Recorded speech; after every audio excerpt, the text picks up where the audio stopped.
So when you first time log into the Google Colab, after the previous simple print program which we have written in the notebook, so you can see here in the Google Drive, it is by default stored. So we should have given some name, and then in the recent also it is there.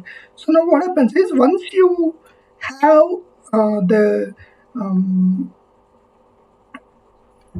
Google Colab open, you see this page, and below this there is something called a new notebook, which might not be visible.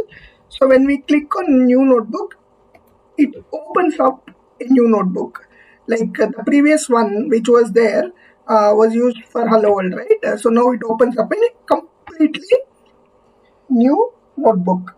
Now, like example, if you are planning to use the TensorFlow libraries, you need to know what version of TensorFlow is used, right? So now, if we say pip freeze, then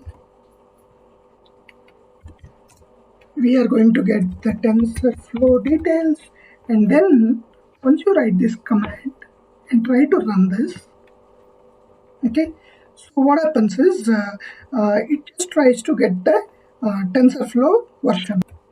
So you can see here TensorFlow version is 2.9.2.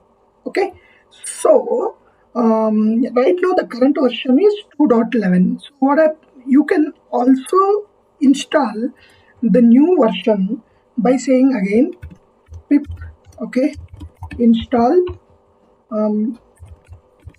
TensorFlow equal to 2.11.0.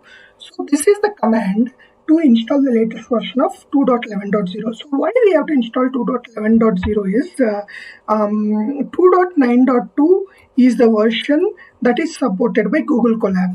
If you want to use the latest version of TensorFlow, you have to install it. There is no issue if you want to use the current existing version. So let us now try to run this.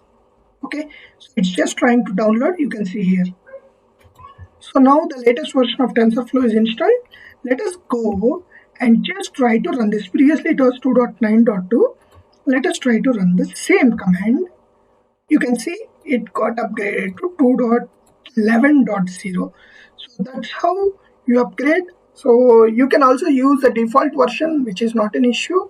If you are looking for different options, you can also, if you are looking for a latest version, you can install that as well.